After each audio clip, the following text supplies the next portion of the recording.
Hey guys, Grecian Thunder here, aka Andreas, and I just wanted to address Mr. Hall of Fame's thread number 6, his 5 questions. Didn't grab anything, I just wanted to talk, so thread number 6, very interesting questions. The first one is name 3 artists that views you don't necessarily agree with, but you listen to, you look past, their views. First one, ironically, is what you were listening to. Bad Brains. HR, singer for Bad Brains, notorious homophobe. Um, and the whole jaw culture actually is known for that, which I don't agree with. I think there should be, tolerance across the board for everybody. And yeah, but I still love their music. One of the best bands that's ever been, really. I haven't heard their latest efforts, but the early stuff and their live performances are legendary. But yeah, that's one. Another one would probably be Elvis Presley. He had a lot of twisted views on things, but I still really respected and enjoyed the music he made. Or that he covered, the way he performed the music that he did, I should say. And the third, I mean, there's so many bands with so many weird points of view. I can't really think of a third that's like screaming to me, but I would say, I mean, any band that has hate as their fuel, I would I would say is something that I don't necessarily agree with anymore. It's something more for like someone who's going through adolescence or puberty or someone that has that angst and things. I well yeah, because like when I was a teenager, I mean Nirvana, that was it, and um, he had a lot of hate and indifference in his lyrics, and now it's like I don't know. I'm just a lot of the bands I've been in. It's been all about the booze and the sex and the good times and just trying to get your mind away from that stuff that affects you in the real world. And I know some people need to be touched by their music, um, but for me it's like an escape.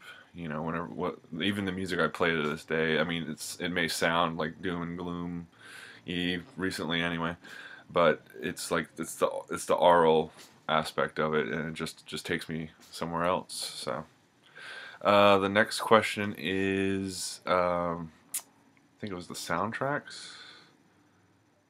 No, the Legendary album. I actually do think it's possible to have a Legendary album come out again, because there has been legendary albums that have come out. Now, as a whole, I'm not sure if it's completely possible because of the advent of, I think the iPod. This is my opinion. I don't know if I've expressed this before, but I think the iPod or the MP3 player or whatever basically killed the album as what it once was. Now, if somebody could release an album that actually affects a great deal of people in in some way, or moves them, or inspires some kind of reaction, be it from the kids who just love it to the parents who hate it, anything like that. I would say anything that causes reaction is legendary. I mean, because in your own mind, in your mind, in mine, there's going to be different albums that translate into legend. So, like, I think that Nevermind is a legendary album. I think that Marilyn Manson's first couple records are now legendary. I think that Daft Punk has released a couple legendary things. I don't know, recently. I'm so anything that affects you. I don't know. That's legendary to me. I don't think across the board. I mean, no two people are gonna think alike completely. You know what I mean? Like Dark Side of the Moon. That I mean, albums like that and Sergeant Pepper's and Led Zeppelin 2 and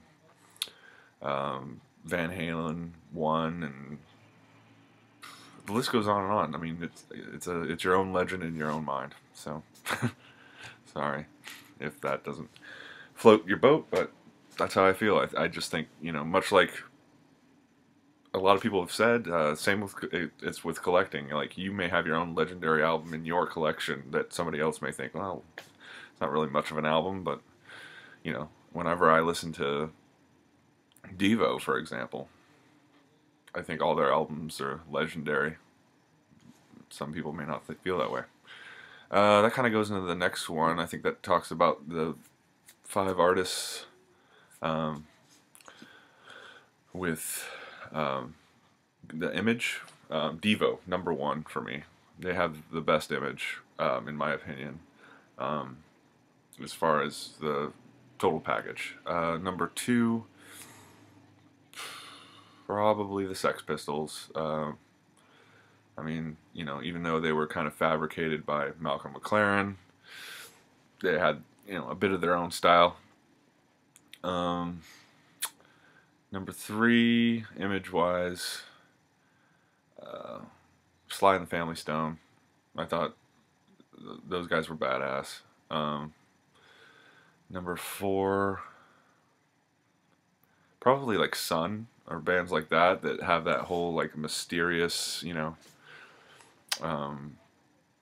druid, otherworldly thing going on. And 5th, this should have been higher on the list, but the Stones. I think the Stones, especially in the late 60s, early 70s, had a damn good image. Okay, and I think the next one is going to be soundtracks. This is pretty easy for me because I don't know. It maybe not be songs, but they're just soundtrack. Soundtracks, soundtrack artists. John Williams. Anything that guy touches turns to gold. Same goes for Danny Elfman.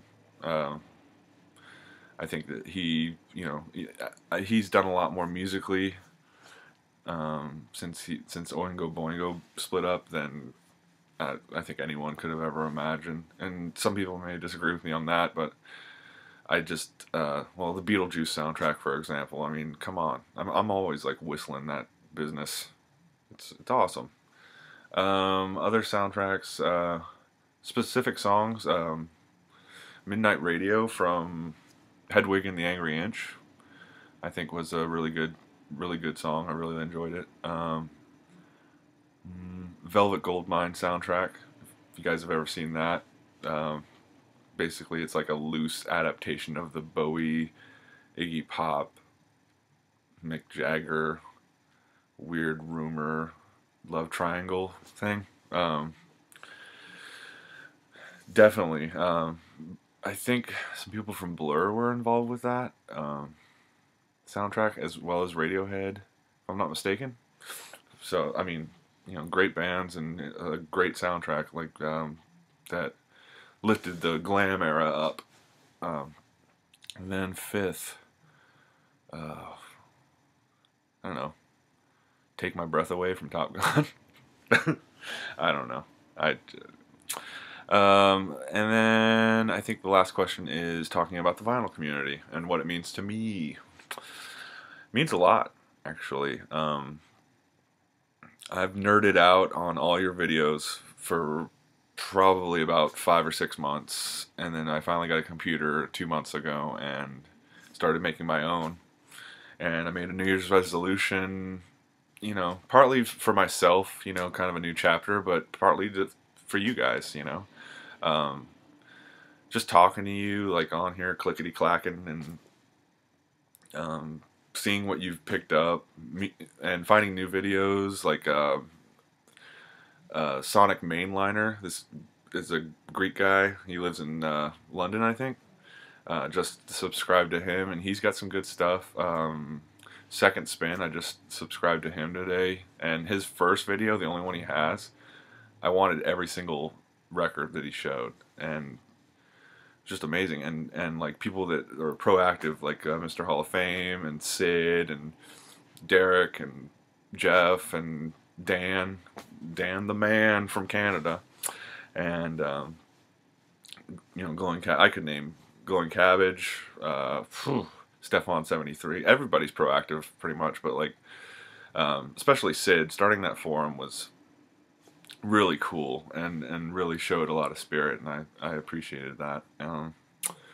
And yeah, just the education and the knowledge, and I could just ramble and ramble and ramble about how much this means to me. And I have, unlike Derek, I watched a lot of TV, and I still kind of do, but this has kind of replaced that for me. I'm always on here trying to find new people, new collections and stuff like that. And if you guys know anybody that I've maybe missed out on, you can check out my subscriptions wherever they are and see, maybe suggest somebody that I might like, based on my videos, or maybe somebody based on, what you think I should do to expand this little brain of mine. But yeah, it means a great deal, and doing stuff like this means a lot, and I love you guys, and I really mean that, and I think that I think we do good for each other, and we make this world a better place for each other, and it's good to know that we got friends out there. So those are my responses, and I hope you guys have a good weekend. Hopefully maybe I'll make a video before the weekend's out, but I just wanted to get this out there before I had to hit the hay. Take care.